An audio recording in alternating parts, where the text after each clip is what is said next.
C'est en traversant l'histoire qu'on constate que l'allaitement est un sujet qui dérange, provoque, suscite des réflexions. Aujourd'hui, c'est encore un sujet qui est porteur de débat.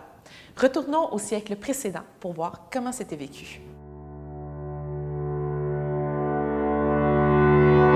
L'allaitement, en tout cas, pour ce qui est de toute la première moitié du 20e siècle, on ne peut pas dire que c'était extrêmement bien perçu. Les médecins ont beaucoup essayé de convaincre les femmes d'allaiter, mais il y avait une très forte résistance chez les femmes, chez les mères canadiennes françaises.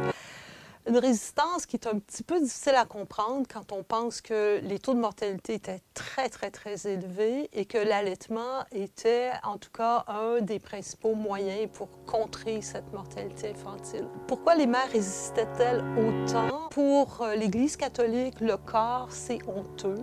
Tout ce qui a rapport au sexe, à la sexualité, c'est pratiquement tabou. Et donc, les mères, elles étaient placées devant deux autorités concurrentes. Et l'autorité du clergé était plus forte que celle des médecins parce que l'autorité des médecins était en voie de se constituer, disons, dans la première moitié du 20e siècle.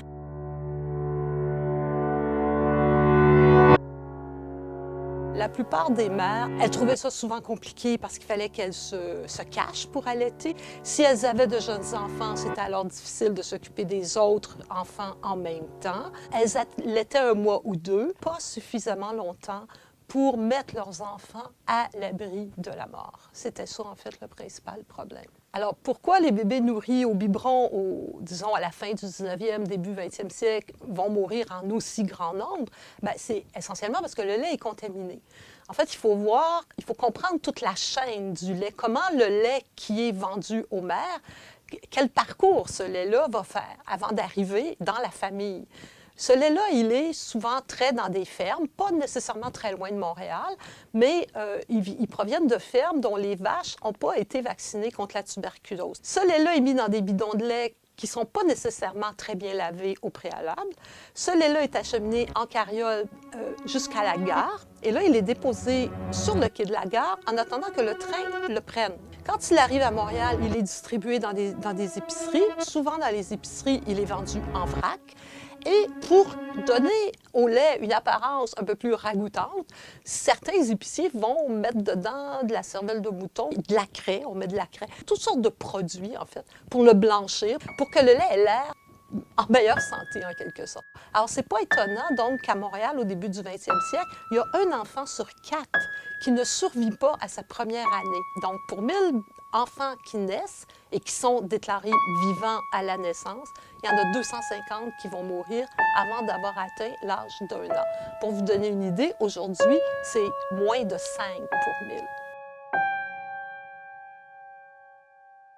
Pour essayer de contrer la mortalité infantile, dès le début du 20e siècle, des médecins et des curés, d'ailleurs, souvent ensemble, mais aussi quelques femmes, membres des principaux groupes féministes, ces gens-là qui venaient de la bourgeoisie ont mis en place ce qu'on appelait des cliniques de gouttes de lait. Les premières gouttes de lait ouvrent vers 1910 à peu près, ça se multiplie dans les années 10, et on va distribuer du lait gratuit comme ça jusqu'au début des années 20. Les gouttes de lait visaient essentiellement, au départ, les familles les plus pauvres. En fait, les premières vont s'installer dans les quartiers de Montréal, comme Hochelaga, Maisonneuve, par exemple, le centre-sud de Montréal, donc les vieux quartiers ouvriers montréalais. Donc là, il y a distribution gratuite de lait sain, non contaminé, et ça va aider à faire diminuer la mortalité infantile. Puis après, dans les années 50, là, les médecins ils disent « Ah, mais là, le lait étant maintenant pasteurisé, la pasteurisation étant devenue obligatoire, c'est plus dangereux de donner le biberon.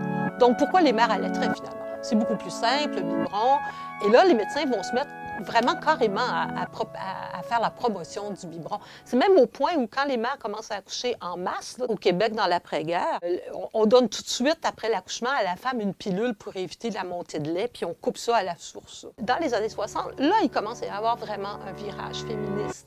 Et là, les féministes vont commencer à dire mais attention, là, ce corps-là nous appartient.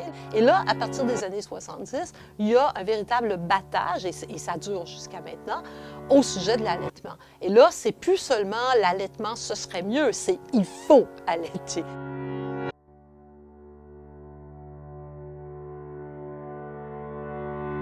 J'ai essayé d'allaiter.